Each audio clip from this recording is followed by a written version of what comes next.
Oke,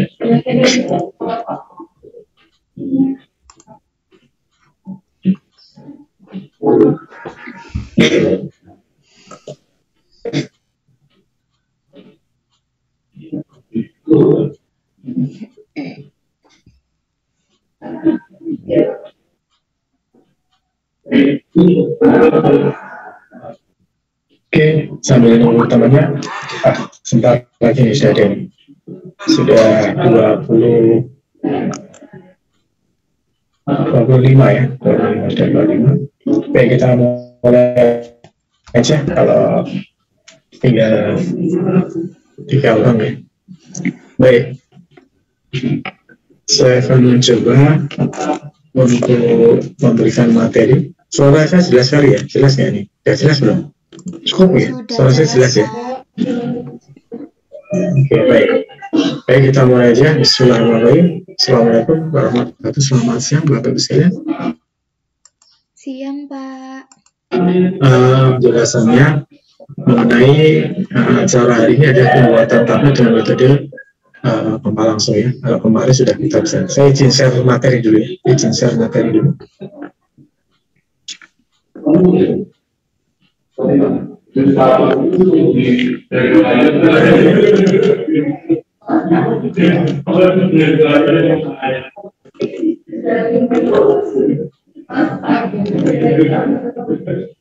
Saya izin share materi dulu.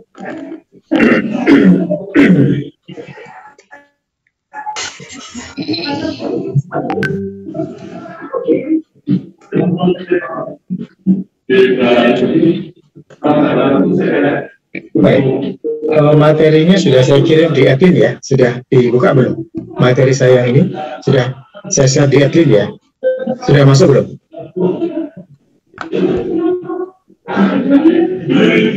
Halo, Bapak Ibu sekalian. Halo, Bapak Ibu sekalian. Sudah masuk di Halo. Oke, sudah ya. Jadi materi ini sudah saya sampaikan di admin ya, di kelas adminnya. Nanti jadi Bapak Ibu sekalian bisa download di situ ya. Baik, saya sedikit menjelaskan mengenai materi yang akan kita sampaikan untuk percobaan yang keempat ini ya. Jadi yang pertama sudah saya sampaikan mengenai kemarin pembuatan tablet ya, dengan metode granulasi basah dan juga granulasi kering. Dan ini sekarang akan saya sampaikan mengenai metode yang terakhir, metode dalam pembuatan tablet, yaitu metode pompa langsung. Perbedaannya memang kemarin sudah saya sampaikan ya secara umum bahwa metode pompa langsung ini berarti tanpa granulasi. Tanpa granulasi berarti nanti kalau tanpa granulasi berarti tidak ada campuran dari bahan yang akan kita cetak itu kita granul ya. Jadi berbeda sekali dengan konsep yang kemarin kita sampaikan ya, baik granulasi kering maupun granulasi basah. Nah, pembuatan obat dengan pompa langsung ini tentunya kemarin saya sampaikan bahwa pemilihan metode sangat ditentukan dari zat aktifnya, sifat fisikokimianya bagaimana. Sifat fisikokimia ini mengarah pada bahan aktifnya itu bagaimana. Kalau yang kemarin sudah saya sampaikan bahwa di dalam granulasi itu kita memilih konsepnya granulasi karena apa? Karena bahan aktifnya itu bisa stabil secara fisikokimia baik dengan air maupun dengan tekanan. Kemarin kita bilang kalau obat itu tahan terhadap air dan tahan pemanasan, dia akan dipilih dengan metode granulasi basah. Kalau obat itu ternyata tidak tahan terhadap air dan pemanasan, tetapi dia tahan terhadap tekanan, maka kita menggunakan konsep granulasi kering. Kemarin juga sudah saya sampaikan bahwa kenapa granulasi ini menjadi pilihan yang sangat umum dipakai oleh industri dalam mengembangkan suatu produk. Karena apapun itu obat, kalau kita buat granul, maka campuran itu nanti, kalau namanya granul, maka ukurannya menjadi besar. Yang pertama serbu-serbu ya, dari bahan aktif dan bahan tambah yang serbu-serbu halus. Kalau dibuat granul, maka dia nanti akan menjadi ukuran yang besar. Nah, ukuran yang besar ini, karena ada pengekatnya dengan adanya air dan adanya mungkin dengan tekanan dibuat selap, akibatnya nanti granulnya yang besar tadi mempunyai sifat air yang bagus dan kompaktibilitasnya yang bagus. Makanya kemarin sudah saya sampaikan dulu metode granulasi kita sampaikan dulu. Nah, yang sekarang ini adalah apabila secara fisikokimia dua-duanya tidak memungkinkan, ya, ternyata secara fisikokimia maka bahwa zat aktif kita itu tidak tahan terhadap air dan pemanasan, berarti dia tidak cocok dengan relasi basah. Kemudian dilihat lagi, ternyata bahan aktif kita juga tidak tahan terhadap tekanan yang keras untuk selak itu. Berarti apa? Berarti kalau kita membuat obat itu, berarti nanti kita tidak bisa menggunakan konsep granulasi gitu. Ada juga yang mengatakan, lupa secara fisikokimia memang dia tidak tahan terhadap air dan pemanasan, tapi dia tahan terhadap dengan tekanan. Berarti bisa nggak granulasi? Bisa gitu ya. Jadi kalau secara kimia dia terhadap granulasi basah itu tidak mungkin, tapi dia tahan terhadap tekanan, bisa terhadap granulasi kering. Nah, persoalannya, kapan kita menggunakan granulasi kering dan basah ini, kita harus melihat juga dari keuntungan dan kerugiannya. Gitu. Jadi mungkin ada bahan obat yang kita jadikan ini nanti contoh, bisa saja secara kempal langsung, bisa saja secara granulasi kering. Tidak mungkin ya, obat yang secara umum itu nanti dia rusak oleh adanya air dan pemanasan, kita paksakan dengan granulasi basah, pasti itu salah. Nah, kemudian yang unik lagi, kalau tadi kita bicara mengenai fisikokimia dari bahan aktif terhadap metode granulasi basah dan granulasi kering, nah, kalau kempal langsung ini tidak ada hubungannya dengan sifat fisikokimia.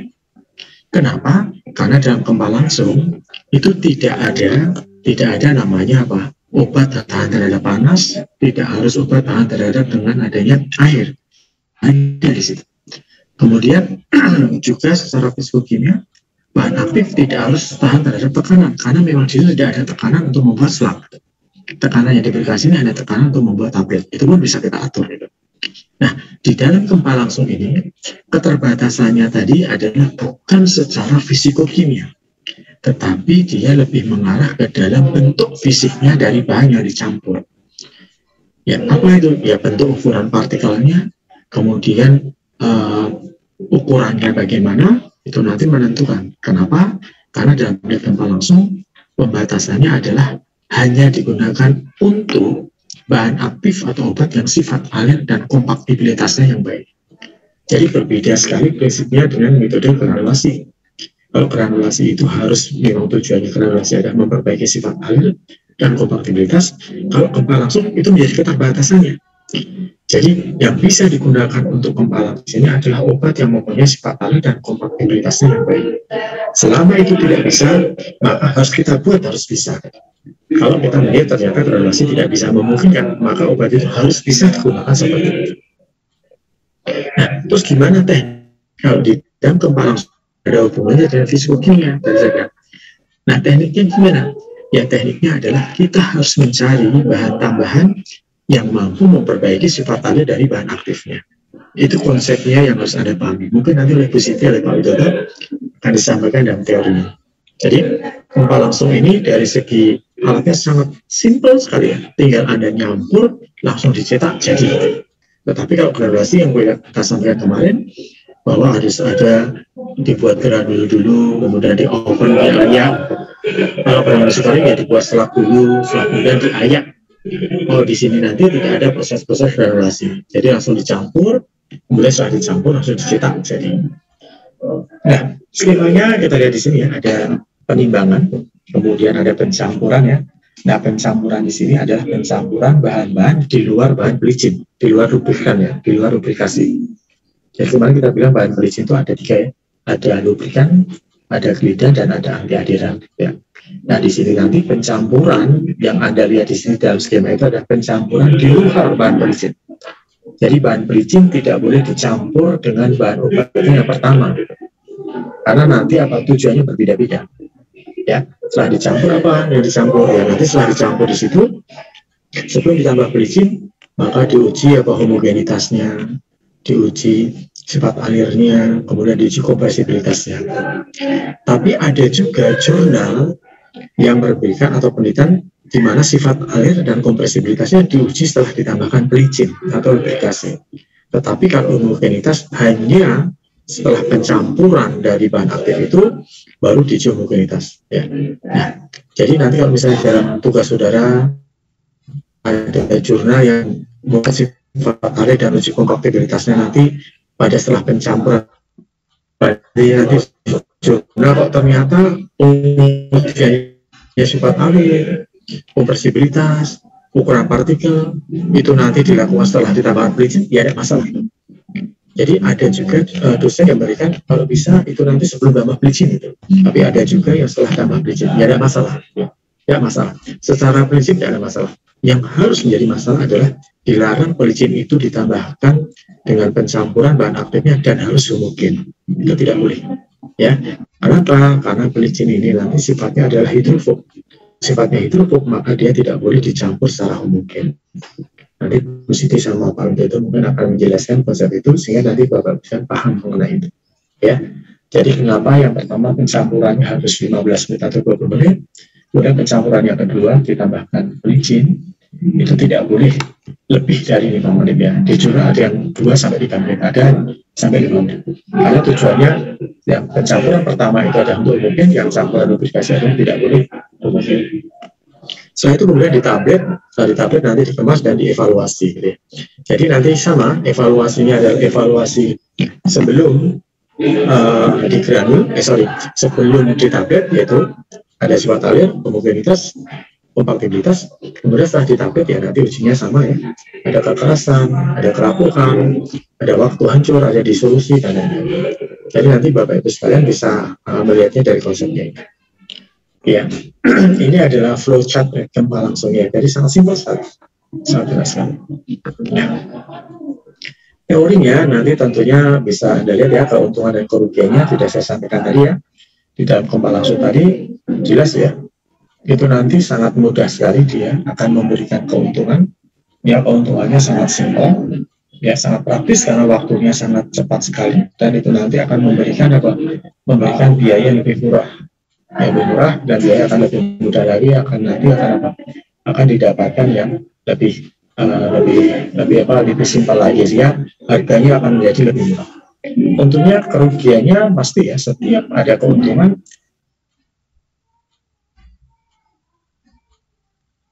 ada juga harus mempunyai sifat alir. Jadi kita bilang ya, sifat alir yang bagus, kompaktibilitasnya yang bagus itu. Nah, kekurangan-kekurangan ini seperti yang kita kemarin bilang bahwa kekurangan itu bukan menjadi suatu halangan tapi menjadi tantangan.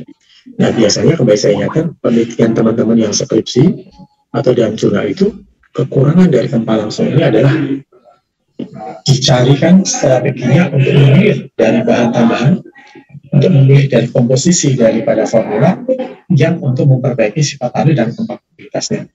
Jadi pintar-pintarnya kita memilih. Nah, nanti akan kita sampaikan ya untuk memilih sifat alir dan kompaktibilitasnya. Sebentar ya, Mbak. Jambi loh. Oh mana? Ya wes aku bisa pas selesai ini misalnya, jadi aku diandani ya. Aku tak punya saya mau asuransi. Iya. Hei. Woi tak ketak dulu loh. Gua tak kirim mana ya? Gua tak kirim pantauanku mana lo ya? Ya, mohon maaf ya. Ini kebetulan mertuanya Ibu Dila meninggal, jadi ada beberapa dosen yang akan lain ya. Mohon maaf. Nah, di dalam memperbaiki sifat air, kekurangan sifat air dan kompaktibilitas ini yang hati-hati Bapak itu hanya secara umum ada sifat alirnya jelek ya, karena bentuknya partikelnya ada yang jarum, ada yang batang, dan jarang yang seperti atau bulat.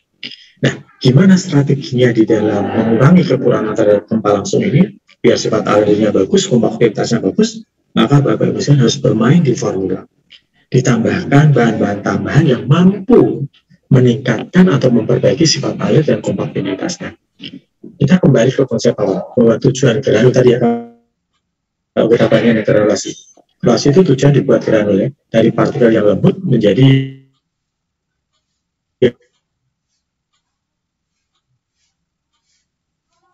yang besar. Nah, kita kembali ke situ, seperti bahan-bahan yang ada Anda tahu itu. Dan nanti harus kita pilih, jangan sampai Anda memilih bahan tambahan untuk gempa langsung, tapi partikelnya lembut. Partikelnya apa? Partikelnya harus besar. Seperti apa? Seperti kalau kita membuat granul. Ada nggak di pasaran? Ada, grade-nya macam-macam. Sebagai contoh itu Avicel PH101. Avisal pH 101 servunya halus, berarti dia cocok kalau dibuat yang granulasi basah dan granulasi kering. Tetapi di pasaran ada namanya Avisal pH 102 atau Avisal pH 301. Itu ukuran partikelnya besar, ukuran partikelnya bentuknya bulat. Sehingga kalau kita kembali ke konsep gempa langsung, di mana gempa kompaktivitasnya bagus, berarti pilihlah bahan-bahan yang ada dalam formula itu yang memiliki ukuran partikel yang besar.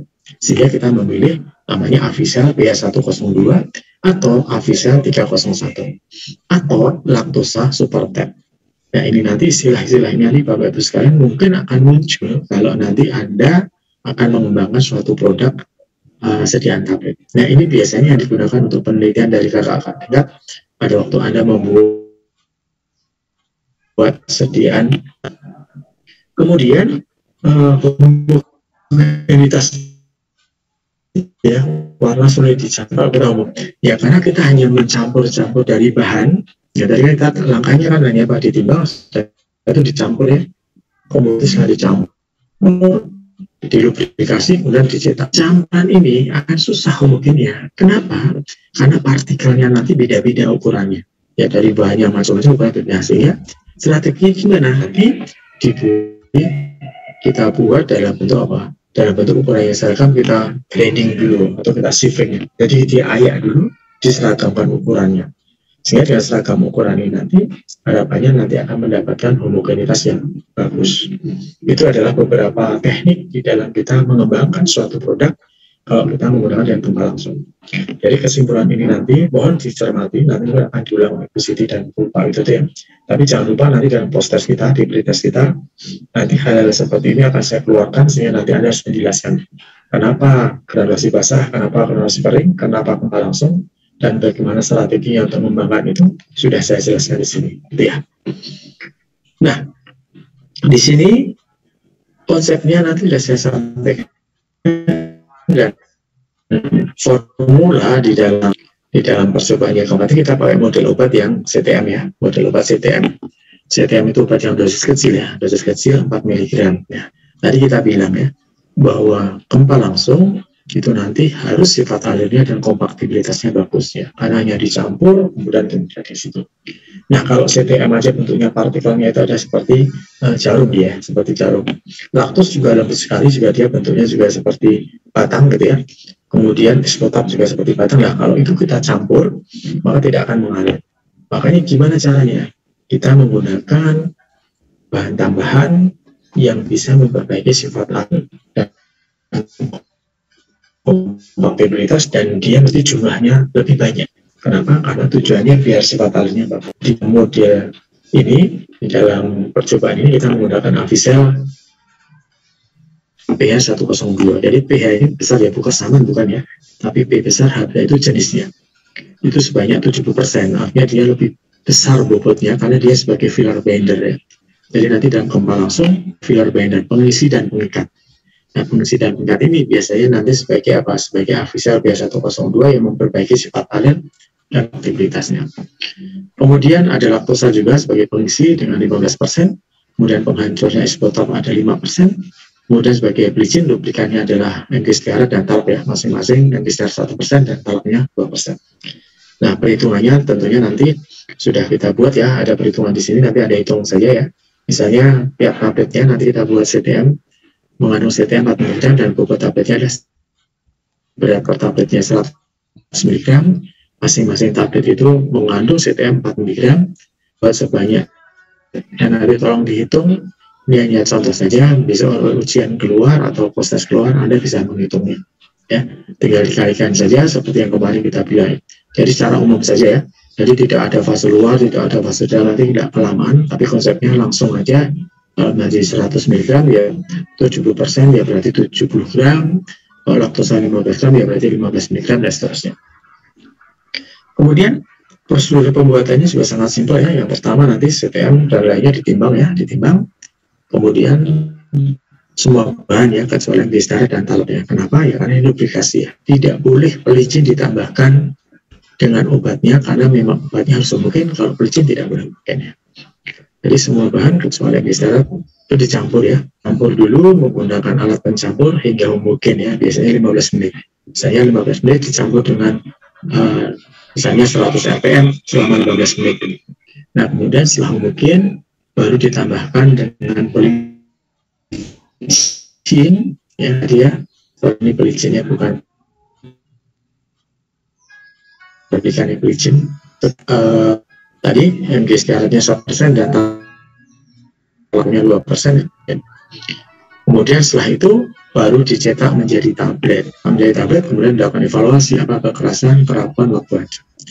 Nah, pada waktu tadi mencampur dari bahan tadi yang pencampuran pertama ya, itu dilakukan uji kompatibilitas ya, kemudian homogenitas juga.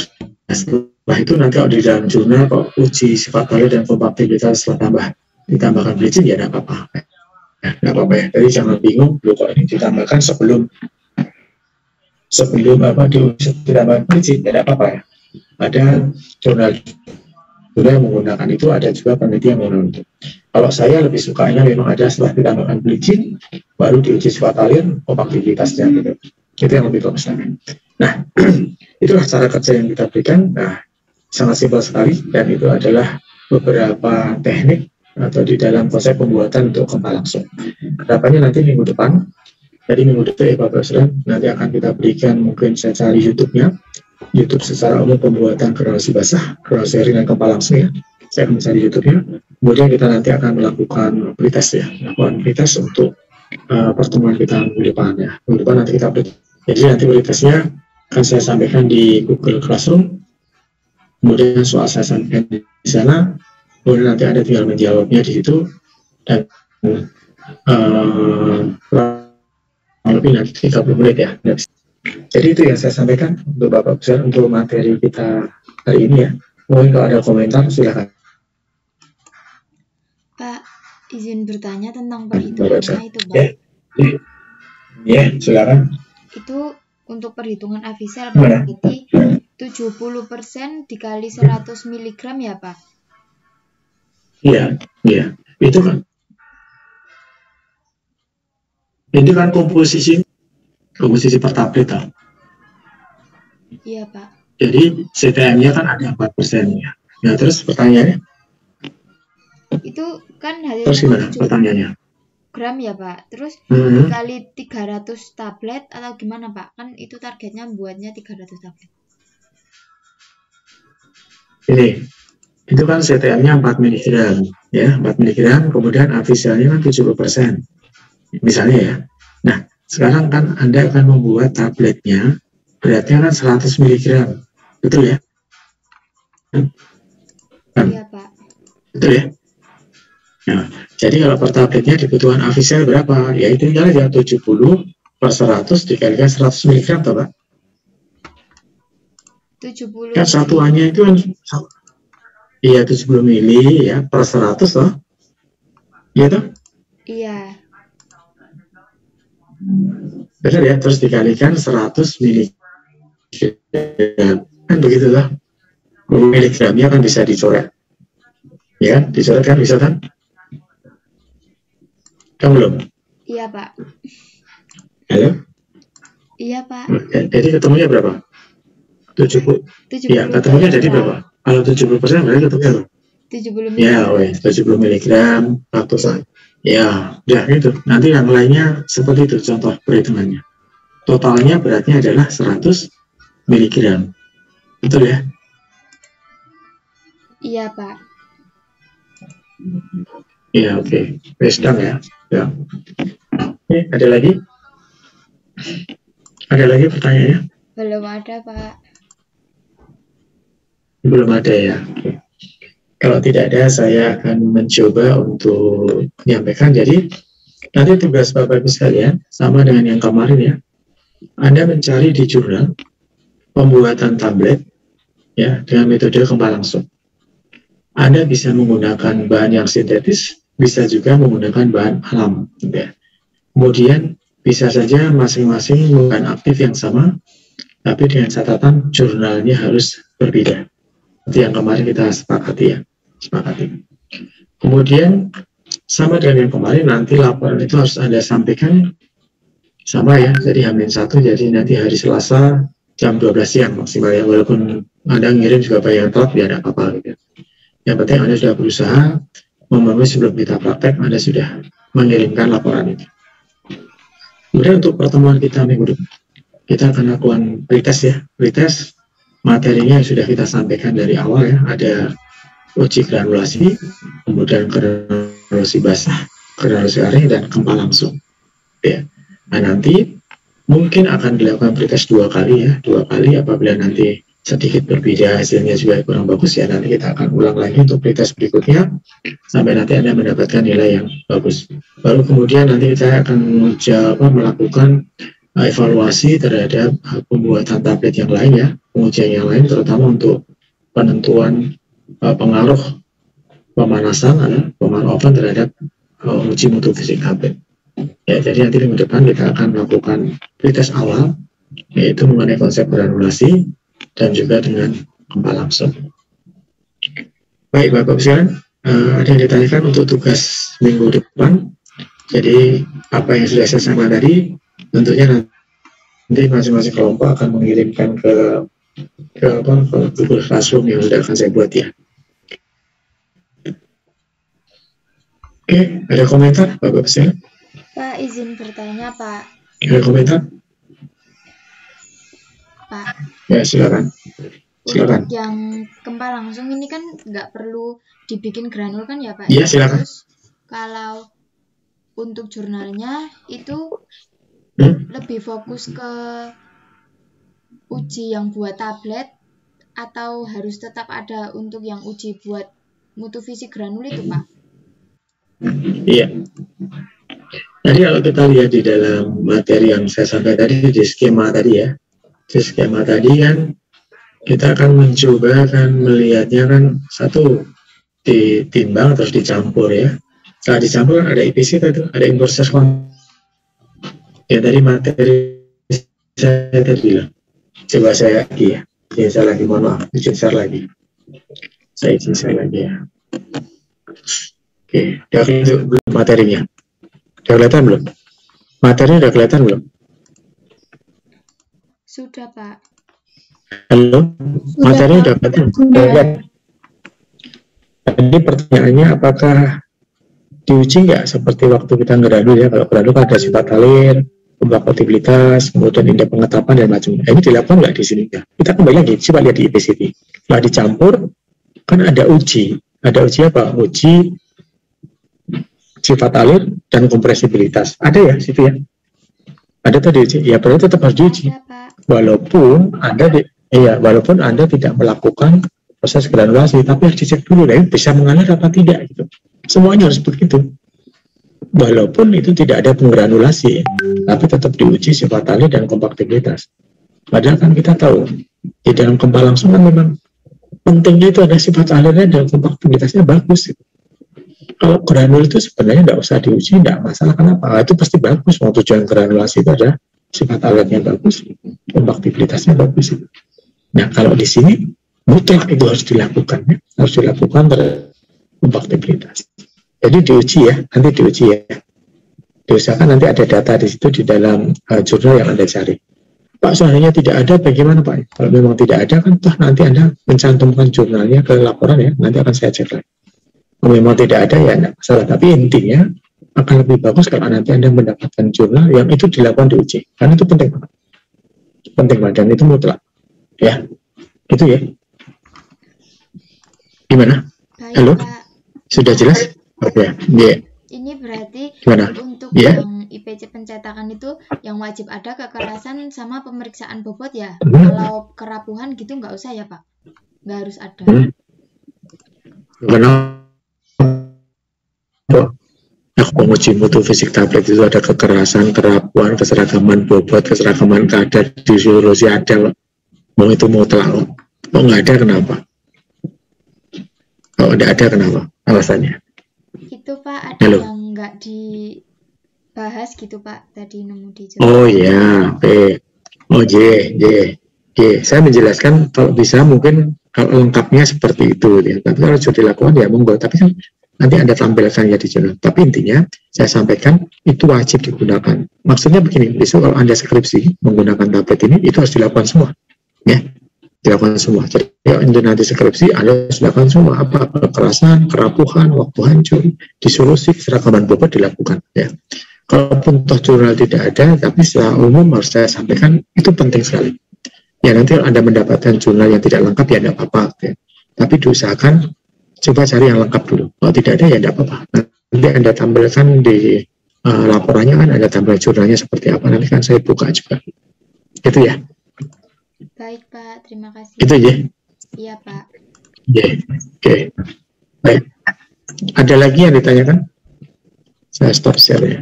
Ada lagi yang ditanyakan? Belum ada Pak. Oke. Baik. Kalau belum ada, silakan Anda nanti dalam Google Classroom ya. Di situ Anda tolong untuk absen, kemudian akan saya sampaikan untuk materi tugasnya akan saya buat untuk di tugas kelasnya. Gitu ya. Seperti biasa nanti kita langsung masuk di dalam Google Classroom ya. Nanti Anda absen di situ. Karena untuk sebagai bukti saya absen untuk saya klik di add link-nya ya. Oh di sini kan kadang-kadang ya tidak apa-apa tahu saya semua masuk semua, tapi lebih bagus kita Anda absen itu ada buktinya yang tertulis di situ. Itu ya. Itu ya. Iya Pak. Baik Bapak sekalian. Baik, sudah tidak ada. Terima kasih. Saya tutup aja. Assalamualaikum warahmatullahi wabarakatuh. Kita ketemu di Google Classroom ya. Silakan Anda untuk absen akan saya buka di Google Classroom. Baik, saya tutup ya. Saya tutup.